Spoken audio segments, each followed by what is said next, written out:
Actor विद्युत जामवाल ने action hero के रूप में इंडस्ट्री में अपना एक मुकाम बनाया है। हर फिल्म के साथ वे अपनी उसी इमेज को मजबूत करने की कोशिश करते हुए दिखते हैं। ऐसा ही कुछ वह अपनी नई फिल्म क्रैक जीतेगा तो जिएगा में भी करते नजर आ रहे हैं। तो दोस्तों, आज हम एक्सप्लेन करने वाले हैं क्रैक मूवी को। वीडियो शुरू करते हैं, और अगर वीडियो अच्छा लगे तो वीडियो को लाइक जरूर कीजिएगा, और इसी तरह की वीडियोस पाने के लिए आप हमारे इस चैनल को सब्सक्राइब भी कीजिएगा, ताकि आपको इसी तरह के लेटेस्ट और फ्रेश कंटेंट मिलते रहे। तो फिल्म की कहानी मुंबई में साधारण परिवार में जन्मे सिद्धार्थ दीक्षित उर्फ सिद्धू से शुरू होती है, जो पहले ही सीन में ट्रेन से बाहर लटक कर उसके ऊपर चढ़कर डेयरडेविल स्टंट करते हुए एंट्री मारता है। और सिद्धू के पिता उसके इस स्टंटबाजी से परेशान हैं, क्योंकि इसी के कारण वह अपने बड़े बेटे निहाल दीक्षित को खो चुके हैं। लेकिन सिद्धू का सपना पोलैंड में होने वाले एक्सट्रीम स्पोर्ट मुकाबले मैदान में भाग लेकर उसे जीतना चाहता है, क्योंकि यही उसके भाई निहाल का भी सपना था। इसी वजह से सिद्धू को किसी की भी परवाह नहीं है। वो सालों से इस कंपटीशन की तैयारी करने में लगा हुआ है, और किसी भी हालत में बस पोलैंड जाना चाहता है। और जहां जाया नहीं जाता है बल्कि बुलाया जाता है, और जो आदमी बुलाता है उसका नाम देव है।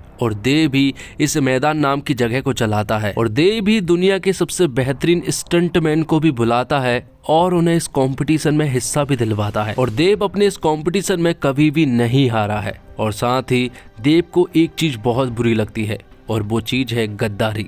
अगर कोई इंसान देव से गद्दारी करता है तो वो उसे जान से मार देता है। तो देव दुनिया भर के सबसे बेहतरीन स्टंटमैन को चूज करता है, और उन लिस्ट में इस बार हमारे सिद्धू का नाम भी शामिल था। सिद्धू जब अपना नाम लिस्ट में देखता है तो वो बहुत ज्यादा खुश होता है, और इसके बारे में वो अपने परिवार वालों को भी नहीं बताता है। और कुछ ही दिनों के बाद वो पोलैंड के लिए निकल भी जाता है, और उस जगह पर पहुंच जाता है जिसे सभी लोग कहते हैं मैदान। तो सबसे पहले तो उनके हाथों में घड़ी बांधी जाती है, मतलब कि वो एक ट्रैकर के रूप में थी। अगर ये लोग कहीं पर भी जाएंगे तो देव को इनके बारे में सब कुछ पता रहेगा। और इस कंपटीशन में 32 लोगों ने भाग लिया है, और सारे के सारे बहुत ज्यादा एक्सपर्ट है। और मैदान में 3 रेस होने वाली है, और अगर कोई इंसान इन तीनों रेस को जीत लेता है तो उसे 80 करोड़ रुपए मिलेंगे।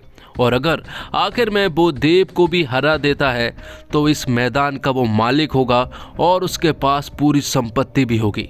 लेकिन आज तक ऐसा कभी नहीं हुआ है कि देव को कोई हरा सका हो। तो रेस होने के एक दिन पहले एक विशाल पार्टी रखी जाती है। सभी लोग उस पार्टी में जाते हैं, और वहाँ सिद्धू की मुलाकात होती है आलिया नाम की लड़की से। और वो यहाँ पर कंपटीशन में हिस्सा लेने नहीं आई है, बल्कि वो तो यहाँ की इन्फ्लुएंसर है। लेकिन सिद्धू को आलिया पसंद आ जाती है, लेकिन आलिया सिद्धू से कहती है कि मैं उसके बस से बहुत बाहर हूँ, इसलिए मेरे ऊपर लाइन मारने की बिल्कुल भी कोशिश मत करना। तो अब अगले दिन गेम शुरू होने वाला होता है, लेकिन उससे पहले सभी के ऊपर बहुत सारे पैसे भी लग चुके होते हैं, मतलब कि 32 लोग और पैसे लगाने वाली पूरी दुनिया। और रूल्स बड़े ही सिंपल है। एक दूर पर ट्रक है जहाँ पर कि 16 झंडे लगे हुए हैं, और 32 में से जो 16 लोग उन झंडे को पा लेंगे वो आगे बढ़ जाएंगे, और बाकी के 16 एलिमिनेट हो जाएंगे। लेकिन उन ट्रक तक पहुंचने के लिए उन्हें इन मॉन्स्टर ट्रक की जरूरत पड़ेगी, और इन मॉन्स्टर ट्रक को ऑडियंस कंट्रोल कर रही है जब तक कि ये लोग इन मॉन्स्टर ट्रक को पकड़ नहीं लेते हैं। इसके बाद वो मैन्युअली उनके हाथों में आ जाएंगे,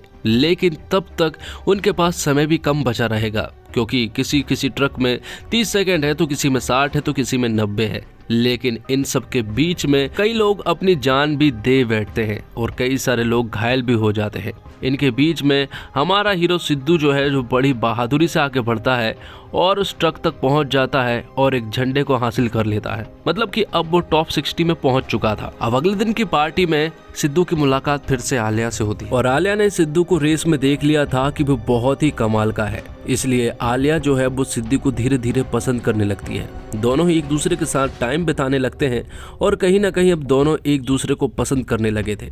जैसे ही यहाँ से सिद्धू पार्टी से वापस लौट रहा था, तब यहाँ पर उसे एक मैडम मिलती है जो कि पुलिस वाली थी, और वो यहाँ पर सिद्धू से कहती है कि अगर मैं तुम्हें अरेस्ट कर लूँ तो कैसा रहेगा, क्योंकि तुम्हारे पास तो पासपोर्ट भी नहीं है, इसलिए अच्छा यही होगा कि तुम मेरे साथ कोऑपरेट करो और मुझे देव की उस जगह के बारे में बता दो, और या फिर तुम मेरे साथ मिल जाओ।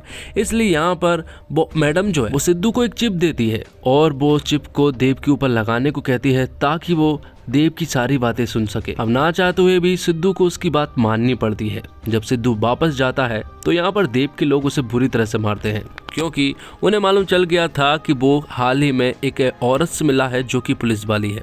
ये देखकर सिद्धू जो है वो उन लोगों को मार कर डायरेक्ट देव के पास पहुंचता है, और वो देव को सब कुछ सच बता देता है कि मुझे इन लोगों ने बोलने का मौका भी नहीं दिया है, मैं तुम्हें यही बताने आ रहा था कि मुझे एक मैडम मिली जो कि पुलिस वाली थी और वो उसने मुझे एक चिप दी है और ये चिप मुझे तुम्हारे ऊपर लगाने को कहा है। ये सारी बातें सुनने के बाद देव जो है वो यहाँ पर सिद्धू से इम्प्रेस हो जाता है कि ये आदमी वफादार है और इसने सब कुछ सच बता दिया है। लेकिन एमी ने भी देव के बहुत सारे स्मगल वाले माल को पकड़ लिया था। उसने उन सभी जगहों पर छापा मार दिया था जहाँ पर कि देव के माल रखे जाते थे। तो एमी उन सभी स्मगलिंग वाली चीजों को जब्त कर लेती है। दरअसल एमी ने सिद्धू को चिप तो एक दी थी, लेकिन एक चिप उसने सिद्धू के ऊपर लगा दी थी, जिस वजह से ही यहाँ पर देव जो है वो पकड़ा गया था। और अब कहीं ना कहीं देव को ऐसा लग रहा था कि शायद सिद्धू ही वो गद्दार है जिसने हमारे ठिकाने के बारे में पुलिस वालों को बताया है, जबकि ऐसा कुछ भी नहीं था।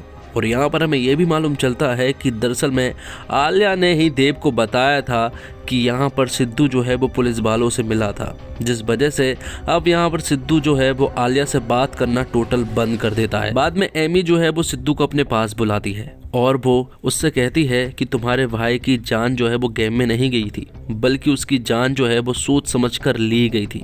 ये सारी बात सुनने के बाद सिद्धू को अब बहुत ही ज़्यादा गुस्सा आ गया था, क्योंकि उसे ऐसा लगा था कि उसका भाई तो गेम में मर गया है, जबकि ऐसा नहीं था। अब कुछ और रहस्य रिवील होते हैं और मार्क नाम के बंदे की एंट्री होती है। दरअसल मार्क इस पूरे मैदान को चलाता है और देव जो है वो उसका गोद लिया हुआ बच्चा है। तो जब यहाँ पर मार्क को मालूम चलता है कि देव स्मगलिंग करता है तो उसे बहुत बुरा लगा, क्योंकि वो लोग सिर्फ और सिर्फ मैदान पर ध्यान देना चाहते थे, जबकि यहाँ पर देव की नीयत जो है बिल्कुल ठीक नहीं थी। वो चाहता था कि वो अपना एक अलग देश बनाए और उस जगह पर मैदान को अनाउंस करे, इसलिए वो उल्टी सीधी स्मगलिंग करके बहुत सारे पैसे और वेपन्स हासिल करना चाहता था, ताकि वो बहुत ज्यादा पावरफुल होकर अपना एक नया देश बना सके। तो अब सेकंड रेस शुरू होती है और ये रेस और भी ज्यादा दिलचस्प है। इस बार भिड़त होने वाली थी कुत्तों से, और ऐसे वैसे कुत्ते नहीं बल्कि जंगली कुत्ते, जो कि अगर किसी इंसान के पीछे पड़ जाए तो उन्हें जिंदा रहने का कोई भी हक नहीं है। तो यहाँ पर एक पार्टनर की जरूरत थी, लेकिन सिद्धू को कोई भी पार्टनर नहीं मिल रहा था।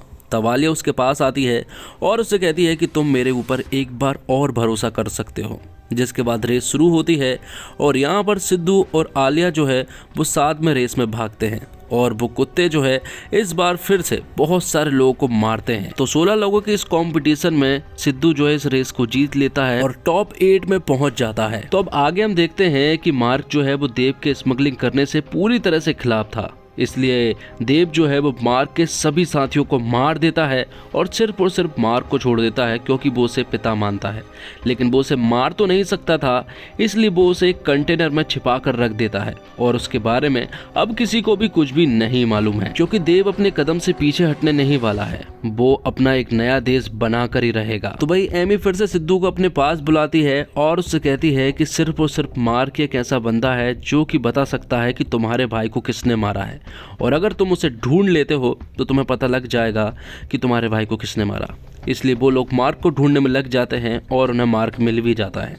तो यहाँ पर मार्क उन्हें सब कुछ सच बताने लगता है। वो बताता है कि निहाल जो है वो फाइनल तक पहुंच चुका था। आखिर में उन्हें एक प्लेन से डाइव मारनी थी, लेकिन डाइव मारने से पहले दोनों की बाइक को फेंका जाता है। फिर उसके बाद उन दोनों को उस बाइक पर बैठना पड़ता है और फिर जाकर अगर इनका पैराशूट खुल गया तो ये लोग जीत जाएंगे। लेकिन ऐसा नहीं हुआ, क्योंकि निहाल का पैराशूट नहीं खुल पाया और वो मर गया, और यहाँ पर देव का पैराशूट खुल गया और वो सही सलामत नीचे आ गया था। लेकिन मार्क उसे बताता है कि दरअसल मैं निहाल ही इस रेस को जीतता, लेकिन यहाँ पर देव ने उसके पैराशूट से छेड़छाड़ कर दी थी, जिस वजह से ही मार्क मारा गया था। तो फाइनल 8 लोगों की रेस थी, लेकिन यहाँ पर देव जो है वो सभी लोगों को मार देता है और वो यहाँ पर सिद्धू से कहता है कि ये रेस तुम्हारे और मेरे बीच में होगी। जिन 8 लोगों को मारा है वो इसलिए मारा है क्योंकि उन लोगों ने तुम्हारी मदद की थी मार्क को ढूंढने में। तो सिद्धू भी इस रेस के लिए पूरी तरह से रेडी था। सिंपल है रूल्स है, वो रूल्स ये है कि इन्हें पहले पहाड़ी पर जाना है, वहां से अपनी अपनी साइकिल उठाना है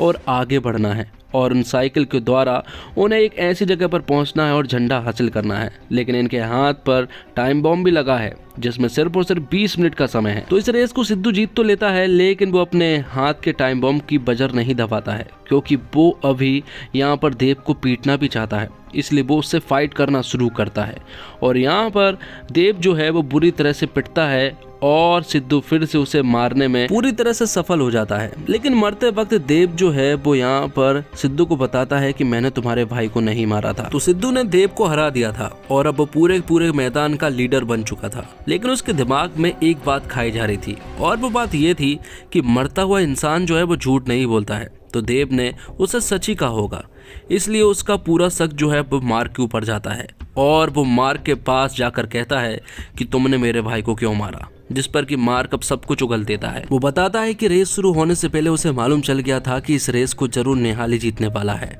लेकिन वो मैदान को नहीं चला सकता था। इसलिए मार्क ने निहाल के पैराशूट से छेड़छाड़ कर दी, जिस वजह से निहाल की जान चली गई। और ये सुनने के बाद तो सिद्धू को बहुत ज्यादा गुस्सा आता है और वो जिस प्लेन में बैठे हुए थे वो उसमें ब्लास्ट करवा देता है और खुद पैराशूट की मदद से नीचे आ जाता है। तो दोस्तों, वैसे तो राइटर्स ने कहानी में एक्शन के साथ साथ भाई को खोने का इमोशन, सिद्धू का सोशल मीडिया इन्फ्लुएंसर आलिया के साथ रोमांस, प्लूटोनियम और न्यूक्लियर बम के साइड ट्रैक वाला रोमांच सब डालने की कोशिश की है, पर सब कुछ काफी सतही तरीके से लिखा गया है। डायलॉग तो ऐसे है कि इंसान सिर पीट ले। कई डबल मीनिंग डायलॉग्स मन खराब कर देते हैं। इनमें से कुछ इतने घिसे पिटे हैं कि एक्टर को बोलने से पहले आप खुद पूरा कर देंगे। यही नहीं, मैदान के खेल के जो नियम हैं वो भी अनूठे या अनदेखे नहीं लगते। कभी यह चर्चित कोरियन सीरीज स्क्विड गेम का सस्ता वर्जन लगता है तो कभी खतरों के खिलाड़ी का अपग्रेड वर्जन। फिर भी एक्शन फिल्म का अकेला दमदार पक्ष है। एक्शन कोरियोग्राफी कैरी ग्रेग ने फिल्म में कुछ अच्छे सीक्वेंस दिए हैं। विद्युत जामवाल और अर्जुन रामपाल अपनी कसी हुई कटी काठी के कारण एक्शन सीन्स में अच्छे भी दिखते हैं। और बात करें एक्टिंग की, तो एक्शन सीन्स में विद्युत ने अपने महारत फिर से साबित की है, पर उनका टपोरी अंदाज उतना नहीं जमता। अर्जुन रामपाल ने अपनी भूमिका ईमानदारी से निभाई है और पुलिस अफसर पैट्रिसिया के रोल में एमी जैक्सन अच्छी दिखती है, पर नोरा फतेही से एक्टिंग करवाने की कोशिश जाती सी लगती है। लेकिन विद्युत फिल्म की जान है, उनसे जिस तरह के एक्शन की उम्मीद होती है वो आपको उससे कहीं ज्यादा बेहतरीन करके दिखाते हैं। नोरा का स्क्रीन टाइम कम है, उसमें भी हर समय उनका एक ही एक्सप्रेशन होता है। भाई एमी जैक्सन की एक्टिंग नहीं बल्कि उनका एक्शन शानदार है। साथ ही अर्जुन रामपाल की एक्टिंग विद्युत के आगे थोड़ी हल्की पड़ गई, लेकिन उन्होंने अपने किरदार को अंत तक अच्छे से निभाया है। फिल्म का डायरेक्शन आदित्य दत्त ने किया है और क्रैक जैसी फिल्म के लिए विद्युत और बाकी कास्ट एक अच्छा सिलेक्शन है जो एक बढ़िया डायरेक्टर ही चुन सकता है। फिल्म में कहीं ना कहीं बेमतलब का एक्शन भी देखने को मिलेगा जिसकी कुछ खास जरूरत नहीं थी, लेकिन फिर भी एक्शन के दीवानों के लिए आदित्य वो सब लाए हैं जो कि वो देखना चाहते हैं। तो दोस्तों, इसी के साथ ये वीडियो यहीं पर खत्म होता है। उम्मीद करता हूँ आपको वीडियो पसंद आई होगी। वीडियो पसंद आई हो तो वीडियो को लाइक जरूर कीजिएगा और इसी तरह की वीडियोस पाने के लिए आप हमारे चैनल को सब्सक्राइब भी कीजिएगा, ताकि आपको इसी तरह के लेटेस्ट और फ्रेश कंटेंट मिलते रहे। और आपको ये फिल्म कैसी लगी कमेंट बॉक्स में जरूर बताइएगा। मिलते हैं एक और कमाल की वीडियो के साथ, तब तक के लिए आप हमारे चैनल के साथ बने रहिए। धन्यवाद। जय हिंद, जय भारत, जय श्री राम।